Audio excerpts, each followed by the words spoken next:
안녕하세요. 예수비전 선교회 안양 목사입니다. 어제 용산에 말씀을 전하러 가는 중에 헤세드 선교사님이 올린 영상 제목을 봤습니다. 제가 김영현 전도사님에 대해서 올렸던 것에 대해서 이야기를 끄집어내는 것 같았어요. 헤세드 선교사님의 영상 제가 즐겨 봅니다만 그 영상은 시간상 아직 못 봤습니다. 시간이 날 때 한번 들어볼까 생각을 하고 있습니다.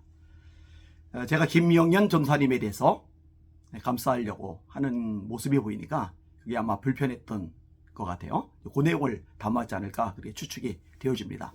그동안 이제 헤세드 선교사님이 했던 방송들을 보면은 충분히 이제 유추할 수가 있는 거죠.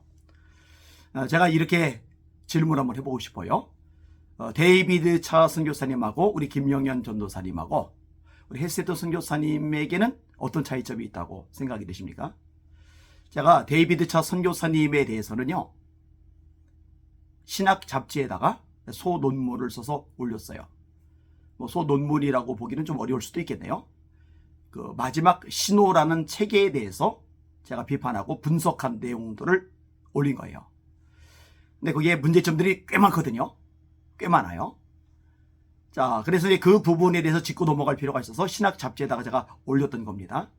자, 그런데 헤세드 선교사님이 어느 날 방송 중에 그런 얘기를 끄집어내는 거예요. 데이비드 차 선교사님의 사촌 형인가? 에게서 연락을 받았다는 거예요. 그런데 데이비드 차 선교사님이 전에 이렇게 잘못한 거에 대해서 참회하는 마음을 가졌다고 했나요? 그리고 이제 이런 것을 접하고 나서 이제 좋게 그걸 해석을 한 거예요. 그리고 제가 이제 그 영상을 보고 난 다음에 제가 헤세드 선교사님 참 잘했다고 영상을 올렸어요. 왜냐? 사람은 누구나 약해요. 한계가 있고 약점이 있고 또 문제가 있고 또 허물이 있단 말이에요. 여기서 자유로울 수 있는 사람은 세상에 아무도 없는 거예요. 여러분, 갈라디아서 보면은요, 바울 사도가 베드로 사도를 책망하는 장면이 나옵니다. 이방인들하고 함께 식사를 하는 중에 예루살렘에서 온 유대주의자들이죠. 이 율법에 열심인 사람들이죠. 이런 사람들이 내려오니까 그 비판이 두려서 슬그머니 피해가는 거예요. 여기에 바나바도 그 외식에 물들었다고 바울 사도가 탄식하는 장면이 나옵니다. 유대인이 유대인답게 살지 못하면서 이방인을 유대인답게 살게 하려느냐, 이렇게 말하는 대목이 나와요. 베드로가 실수한 거죠. 잘못한 거죠. 위대한 사도 베드로도 이렇게 실수할 수 있고 잘못할 수가 있는 거예요. 마가 건으로 바울과 바나바가 심하게 다퉜다고 성경은 말씀을 합니다. 바울과 바나바가 선교 여행을 가는데 마가가 따라 나섰거든요. 힘들었던 모양이죠. 되돌아가 버려요. 선교를 마치고 안디옥에 돌아간 바울과 바나바가 다시 선교를 하러 나가려고 하는데 바나바는 마가를 데리고 가자. 바울은 안 된다. 그렇게 떠나갔던 사람, 도망갔던 사람 데리고 갈 수 없다. 이 문제 때문에 심하게 다툰 거예요. 그래서 바울은 실라를 데리고 선교 여행을 가고 바나바는 마가를 데리고 이제 선교 여행을 갑니다. 자, 이거 약점이 드러나는 거죠. 그죠? 진짜 신실한 하나님의 종들끼리 대판 싸운 거예요. 근데 이제 세월이 지난 다음에 바울 사도가 마가에 대해서 긍정적으로 평가를 합니다. 칭찬하는 대목이 나옵니다. 누구나 연약한 모습 보일 수가 있는 거고, 충돌이 생길 수도 있는 거고, 또 이렇게 인정을 받지 못하는 모습이 나타날 수도 있는 거고, 근데 나중에 얼마든지 바뀌어 나갈 수가 있는 거거든요. 그래서 데이비드 차 선교사님에 대해서 긍정적으로 말하는 모습 보면서 헤세드 선교사님 훌륭합니다. 그렇게 잘 받아들이는 모습 귀합니다. 이렇게 방송을 내보냈단 말이에요. 자, 헤세드 선교사님은요, 데이비드 차 선교사님이 직접 전화를 한 게 아니에요. 사촌 형인가가 얘기해 준 것만 가지고도 호의적으로 태도를 바꾼 거예요. 자, 김영현 전사님은 그 김영현 전사님의 지인이 저한테 전화를 한 게 아닙니다. 제가 여러 차례 만난 거예요. 본인이 괴물이 되었을 거라고. 근데 이제는 그렇게 하지 않는다고.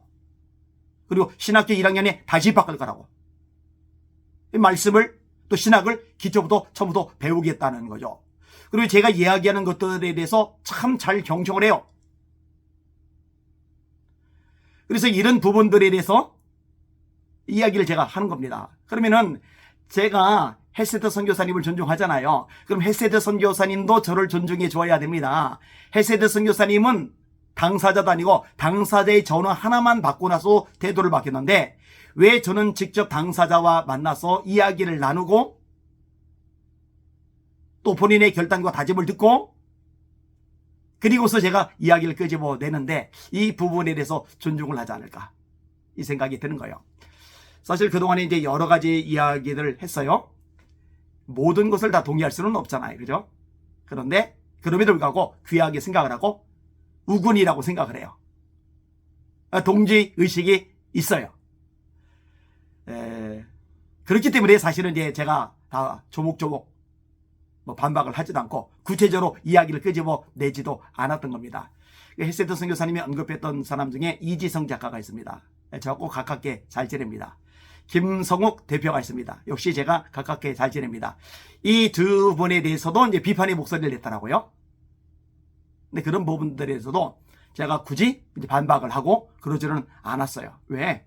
우군끼리 충돌 일으키는 것처럼 보이는 것은 유익이 없겠다고 판단이 들었기 때문입니다. 하여튼 서로 좀 이렇게 포용성을 가지고 다가가고 접근하고 그래도 한 사람이 또 이렇게 해보겠다라고 말하면 그거 한번 인정해주고 좀 기다려주고 이런 모습도 있으면 좋겠다라고 생각이 되어집니다. 제가 우리 성도들에게 자주 하는 말이 있어요. 선교사님들은 무조건 존경하십시오. 무조건 존중하십시오. 제 막내 여동생 그 남편도 아프리카 선교사예요. 선교사님들 얼마나 귀합니까? 헬세드 선교사님도 역시 귀하게 생각을 합니다. 그렇기 때문에 좋은 마음이 더 많이 있는지도 모르고요. 하여튼 간에 좀 더 나눌 수 있는 이야기는 많이 있겠지만 이 정도까지만 하도록 하겠습니다. 오늘도 주님 바라보고 주님의 이름으로 전진하며 승리합시다. 할렐루야.